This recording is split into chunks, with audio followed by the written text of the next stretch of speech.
Ricardo, curiosidade, compartilha um pouquinho dos números da Michael Page, até para quem está nos acompanhando entender a grandeza do que vocês fazem. Puxa, falando de Michael Page, primeiro que eu estou há 18 anos na Michael Page. Quem olha fala, puxa, quanto tempo, e acompanhei a evolução da empresa aqui no Brasil e ajudei a construção. É uma empresa britânica com ações negociadas na Bolsa de Londres, é uma empresa de capital aberto que aqui no Brasil está há 25 anos. No mundo, faturamento de quase 1 bi, pouco mais de 7 mil colaboradores, e aqui no Brasil nós somos a maior empresa de recrutamento de executivos, não só no Brasil como na América Latina. E para dar uma amplitude disso, só no Brasil são pouco mais de 200 headhunters que entrevistam em média 6 mil executivos por mês. Uau. Então isso dá muito do que é o cheiro do asfalto. O que está acontecendo no mercado brasileiro? Curiosidade, quantas pessoas você já entrevistou? Eu sou um pouco mais de 10 mil entre entrevistas, cafés e reuniões, em quase 20 anos. Então isso para mim é o que sempre me brilhou os olhos em ser um headhunter, um recrutador de executivos. Se a gente lembrar que cada pessoa é uma biografia, tem muitas lições aí que a gente pode compartilhar. Que legal. E quando que você começou nesse mercado? No mercado de recrutamento, eu comecei em 2007, então já faz quase 20 anos, no final de 2006, na verdade. Só que eu sou o exemplo de alguém que não soube planejar carreira, né? Quem vê um headhunter de 20 anos fala, pô, o cara acertou direitinho. Porque eu sou formado em tecnologia. Até meus 20 e poucos anos de idade, eu tinha convicção que eu ia ser um programador, porque eu era extremamente tímido. Meu sonho era trabalhar num data center falando com o menor número de pessoas. Então isso só diz o quanto a gente sabe muito pouco do que a gente vai ter na nossa carreira ao longo da vida, né? Eu costumo dizer que antigamente, nosso plano de carreira é como aquele antigo GPS Garmin, que tem a minha idade e a sua, vai se lembrar aquele GPS de rotas fixas. Hoje qualquer plano de carreira está muito mais para um Waze. Você vai ouvir um recalculando, isso vale para executivos, vale para empreendedores. Vai dar um frio na barriga a hora que você ouvir um recalculando, mas certamente tem uma descoberta de rotas que vai te fazer chegar de uma forma mais eficiente. E curiosidade, o que te fez chegar, né, e fazer essa migração da área de tecnologia para a área de recrutamento? Foi uma oportunidade? Foi um convite? Foi você que enxergou algum novo caminho? Eu poderia contar uma história muito bonita, mas a grande verdade é que eu estava perdido na carreira. Tecnologia, eu já estava vendo que não me deixava feliz. E aí eu tive um convite e falei, puxa, já estou meio perdido, 26 anos, deixa eu tentar. E é muito interessante que quando eu vim na Michael Page trabalhar aqui, eu pensei comigo, eu vou ficar 6 meses nessa empresa para ver como vai ser a dinâmica. Se não der certo, tudo bem. Volto para a área de tecnologia. Esses 6 meses viraram 18 anos. E outra curiosidade, Ricardo, você já entrevistou mais de 10 mil profissionais de altíssimo escalão das melhores empresas do Brasil e do mundo. Até por isso, né, com toda a tua bagagem e experiência, você se tornou talvez uma das maiores, se não a maior referência em liderança e carreira no Brasil. Eu queria que você compartilhasse com a gente um pouco do o que você enxergou nesses profissionais que mais se destacam, que mais crescem, que mais são requisitados nas empresas. Qual que é o ponto em comum deles? É muito interessante que ao longo desse tempo, na Page, eu venho estudando muito sobre os preditivos de sucesso. O que faz alguém ter sucesso na carreira? E é muito interessante que quando eu era criança, o maior preditivo de sucesso era QI. As mães mandavam os filhos fazerem teste de QI porque, teoricamente, o mais inteligente é o que se daria melhor na carreira. Essa teoria cai completamente por água. Todo mundo tem um amigo que era o crânio em sala de aula que não necessariamente se encontrou na carreira. Perfeito. Depois, começa a se falar muito, não do QI, que quociente emocional. Daniel Goleman lança o livro Inteligência Emocional e isso amplia o nosso olhar do que faz alguém ter sucesso na vida. Mas ao longo do tempo, não é que essa teoria se mostrou errada, mas ela se mostrou incompleta. Hoje, de tudo que vem sendo estudado, o maior preditivo de sucesso, seja para empreendedorismo ou para carreira executiva, é o QA, quociente de adaptabilidade. Quanto mais adaptável você é, maior a chance de você ter sucesso. Porque no mundo que muda tão rápido, quando você abre uma empresa, é com base numa foto de mercado, numa foto de estrutura, numa foto de concorrência que vai mudar muito rápido. E a maior parte das pessoas não fica atenta a essa mudança de foto e continua jogando um jogo com as regras antigas, ou pior, esperando que aquela foto antiga vai voltar. E ela não vai. Tanto que isso me faz ter convicção que uma das perguntas que eu mais gosto de fazer em sala de entrevista é: o que você aprendeu nos últimos 12 meses que hoje é um diferencial na sua carreira? O que você aprendeu nos últimos 12 meses? Se você tiver com dificuldade... Aqui, ó, pausa o vídeo e pensa e reflete, tá? Porque essa aqui é uma excelente provocação. E não importa se você é executivo ou se você é empreendedor. Gente, isso daqui encaixa como uma luva. Eu gosto do Basalha, do Ricardo, porque ele literalmente decodifica os pontos comuns dos melhores profissionais, de quem mais se destaca. Então presta muita atenção. E aliás, antes de a gente continuar, não deixa de se inscrever no canal. Lembrando que isso é muito importante pra gente. Inclusive, a gente tem uma meta e um combinado com o Flávio Augusto. Então dá essa moral pra gente, comenta, compartilha com os amigos, inclusive porque essa aqui é uma super aula. Conheço o Ricardo, é que ele tem um conteúdo maravilhoso. E dentro dessa dinâmica, o que eu acho fantástico é quando você olha pra essa pergunta, se você tiver com dificuldade de responder, sinto informar, mas você tá ficando pra trás. Porque no mundo que muda tão rápido, certamente teria muita coisa pra aprender nos últimos 12 meses. E já que você falou sobre perguntas de seleção, né, e recrutamento, dá mais algumas aqui, fala mais algumas que nós, recrutadores, nós no momento de contratar alguém, a gente precisa fazer ou deveria fazer pra gente pegar ali as verdades que muitas vezes ficam ocultas numa entrevista, Ricardo. Pô, ainda ótima pergunta. pergunta, porque eu sempre gosto de começar pelas perguntas que a gente não deveria fazer. Não perguntem o que já está escrito no currículo. Até porque currículo é que nem lápide de cemitério, só tem coisa boa. Você nunca viu ali na lápide de cemitério morrer um sacana devendo pro cunhado. Só tem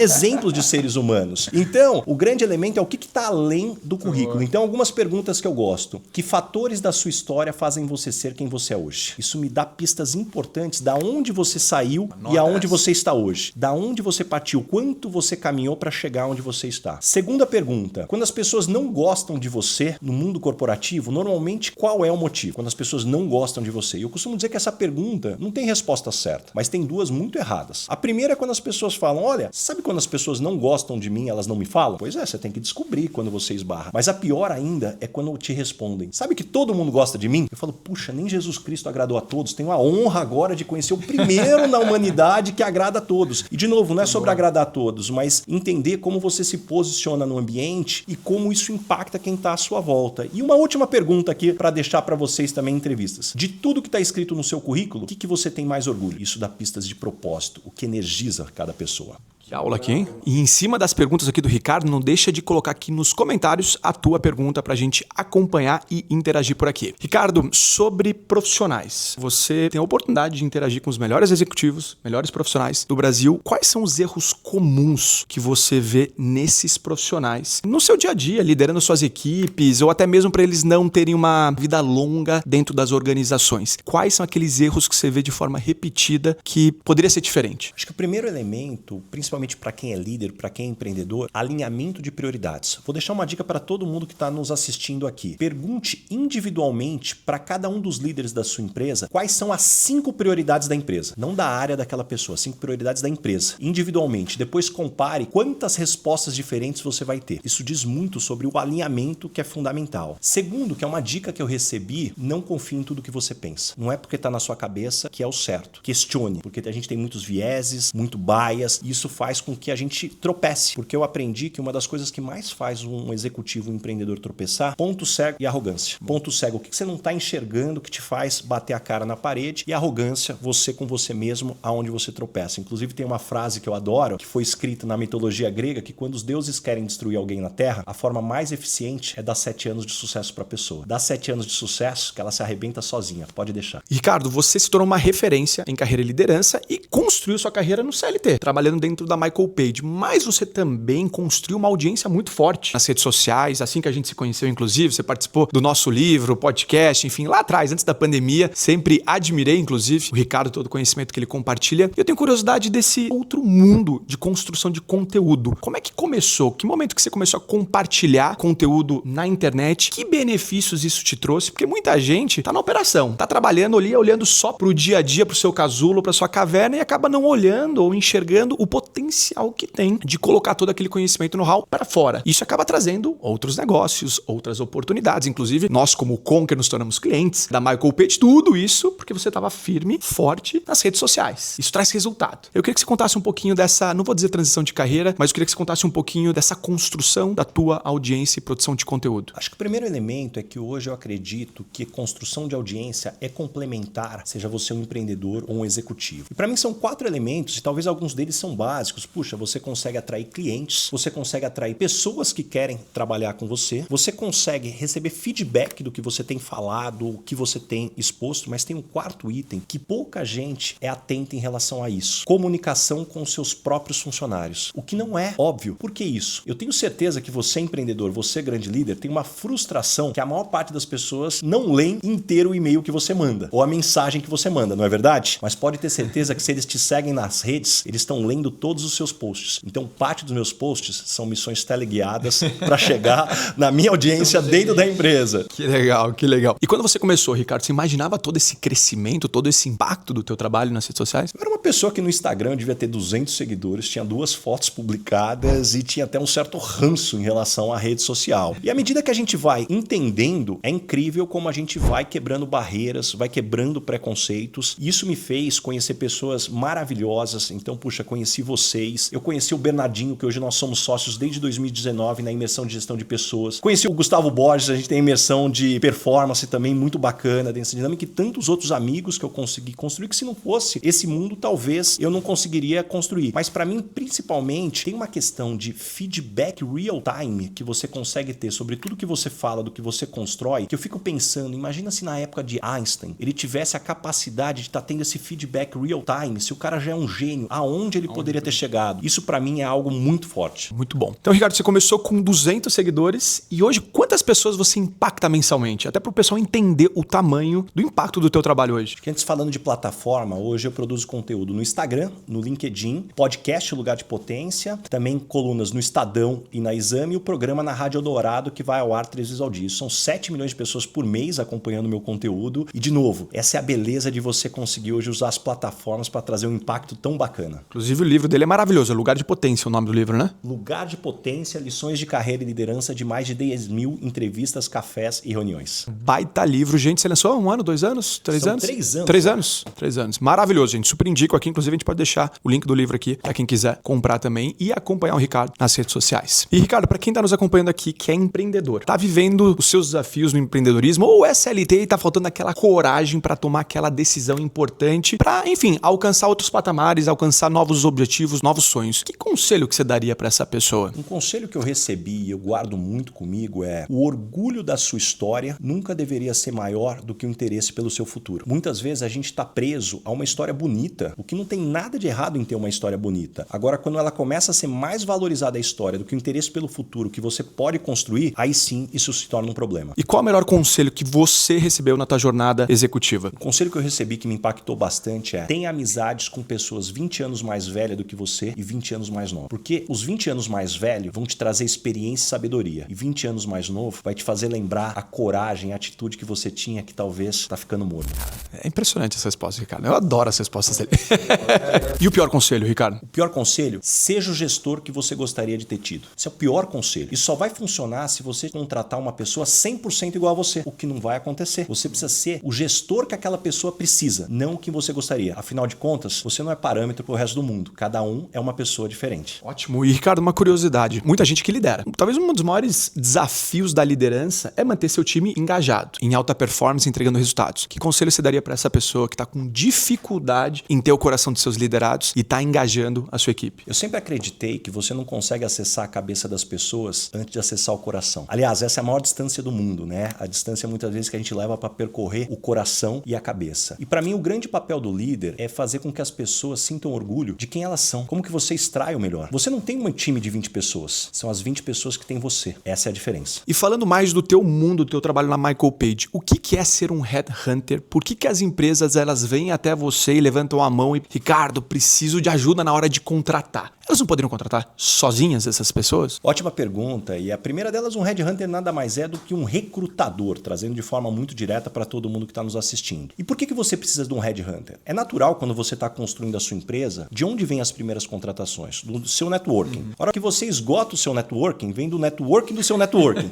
Só que chega um momento que esgota. E também existe uma dinâmica, ainda que você conheça muita gente, não necessariamente você conhece os melhores. Então você tem uma empresa que entrevista 6 mil executivos. Eu adoraria dizer, entendeu, que eu tenho aqui a fórmula mágica da Coca-Cola para recrutar executivos. Eu não tenho. Eu acredito em trabalho duro. 6 mil executivos por mês sendo entrevistados para que eu possa pensar a pessoa que melhor se adequa àquela posição. Até porque, vamos combinar, não existe empresa perfeita para todo profissional, não existe profissional perfeito para toda empresa. Então esse match que é fundamental. E nessa dinâmica entra também a nossa experiência. Se você vai contratar um gerente financeiro para sua empresa, quantas vezes você já contratou um gerente financeiro? Ou qual foi a última vez que você contratou um gerente financeiro? Eu contrato pouco mais de 30 por mês. Então isso me traz poder comparativo para identificar quem são os melhores e quem se encaixa melhor para a sua empresa. E vocês também fazem um processo seletivo? Ou qualquer pessoa pode entrar no portfólio de vocês para vocês fazerem a ponte entre a empresa que quer recrutar e esse profissional? Nós temos um modelo onde nosso vínculo financeiro é apenas com as empresas que nos contratam para encontrar o melhor candidato. E todo profissional que deseja entrar para a nossa base de dados é só nos enviar o currículo. Isso é importante para não ter conflito de interesses, porque se eu recebo do candidato algum tipo de dinheiro por algum serviço, como é que eu garanto a isenção que eu estou indicando os melhores para as empresas? Muito bom. Ricardo, qual o maior erro que você vê as empresas cometerem na hora de recrutar? Começarem pelo cargo. Eu preciso contratar um contador, joga contador no LinkedIn e sai buscando buscando o profissional. Isso é um grande erro. Existe uma reflexão que você deveria fazer antes, muito profunda. O que você está buscando? As pessoas que deram certo na sua empresa até hoje deram certo por quê? As que deram errado por quê? O que você tem a oferecer, o que você precisa? Isso vai decodificando o que você tem que buscar na entrevista. Porque senão no final do dia, sabe o que vai acontecer? Aquela entrevista rasa que se bater o santo, você vai na sorte contratar a pessoa. E isso tem um risco gigantesco. E falando de futuro, Ricardo, como que você vê a inteligência artificial impactando o mercado de trabalho? Eu que adoro estudar história, para mim fica muito claro que ao longo da história da humanidade, as ferramentas foram tirando a funcionalidade que o ser humano tinha naquele momento. Então até então éramos muito bons em caça, veio a agricultura, tira essa função do ser humano. Até então éramos valorizados pela força, vem a domesticação dos animais, e até então por conseguir percorrer longas distâncias com animais veio a roda, e depois a revolução industrial. Então para mim esse é o grande elemento, o ser humano está sempre buscando o seu lugar ao sol. E eu pessoalmente não acredito no que se fala, vai acabar com os empregos, ou a gente só vai trabalhar 2 vezes por semana. Para mim, a melhor analogia que a gente pode entender, na década de 40 e 50, quando foram criados nos Estados Unidos os primeiros eletrodomésticos para ajudar as donas de casa com a limpeza, então máquina de lavar roupa, louça, aspirador de pó, foi prometido que com isso as donas de casa conseguiriam limpar a casa em 2 dias por semana e depois poderiam ter mais tempo para sua família, curtir mais a vida. O que aconteceu na realidade? Os padrões de limpeza aumentaram e fizeram com que elas trabalhassem 5 dias com aqueles equipamentos e hoje sem os equipamentos você não consegue manter o padrão de limpeza. Isso é inteligência artificial. Ela vai aumentar os padrões de produtividade para todo mundo. Quem não usar a inteligência artificial fica para trás e eu não acredito que a gente vai trabalhar menos. O mundo está sempre buscando mais eficiência. Mas você não acredita que isso vai reduzir a quantidade de cargos e postos de trabalho disponíveis no mercado? Reduzir o que já existem sim, mas certamente vão criar novos cargos. Essa é a história da humanidade. Agora, claro, habilidade e atitude que todos precisam ter de buscar essa requalificação, de buscar estar preparado para esse novo mundo que está vindo. E quais são essas habilidades hoje que um profissional que quer se destacar, seja empreendedor ou não, profissional de carreira, tem que ficar de olho, tem que estar no radar e desenvolver para se manter competitivo no mundo de hoje? É interessante que eu poderia trazer muitas das habilidades que tem no relatório do Fórum Econômico Mundial. Mas tirando esses que todo mundo está lendo, deixa eu ir para o que não está escrito, na minha opinião, é fundamental. Primeira habilidade, capacidade de mudar de opinião. As pessoas hoje perderam a capacidade de mudar de opinião quando se tem fatos e dados. Esse é o primeiro elemento. Segundo, discernimento. Como que você pode ser uma pessoa que olha para a tua experiência, olha para fatos e dados e toma boas decisões. E terceiro, talvez o mais desafiador, escutatória. Eu vejo muitos cursos de oratória, mas infelizmente eu nunca vi nenhum curso de escutatória. E esse para mim é uma das principais habilidades da liderança. Tem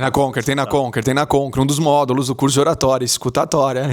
É isso aí. Esse para mim é o grande elemento. Muito bom. Uma lição de vida que a escola não ensina. Cara, a escola não te ensina que você vai encontrar muita gente sacana ao longo da vida, muita gente mal intencionada e muita gente que muitas vezes, ainda que bem intencionada, não vai dar certo com você. E tá tudo bem. Então, busque se conhecer e se rodear das pessoas que não só te conectam e trazem uma boa energia, mas principalmente te complementam. Ricardo, para fechar, aliás, antes de fazer essa última pergunta, não deixe de acabar o vídeo sem assinar, sem se inscrever aqui no canal e também deixar os comentários. Coloca aqui o que você tá achando desse papo com o Ricardo Basalha, uma das maiores referências hoje em carreira e liderança no Brasil. E para fechar, Ricardo, um conselho para quem tá começando ou já tem experiência no mercado de trabalho e, claro, sonha em atingir cada vez maiores resultados. Se pudesse fechar com chave de ouro. Para mim, a grande recomendação é: navios não afundam porque estão rodeados de água. O navio afunda quando tem uma rachadura no casco, a água entra e o navio afunda. Então não adianta você esperar que o mar vai ficar mais calmo. O mundo está cada vez mais competitivo, cada vez mais rápido, cada vez mais ágil. A pergunta é: como você pode engrossar o seu casco para que você possa navegar, inclusive em mares ainda mais revoltos? Muito bom. Baita aula, Ricardo. Muito obrigado pelo tempo. Obrigado, cara. Por abrir tua casa aqui,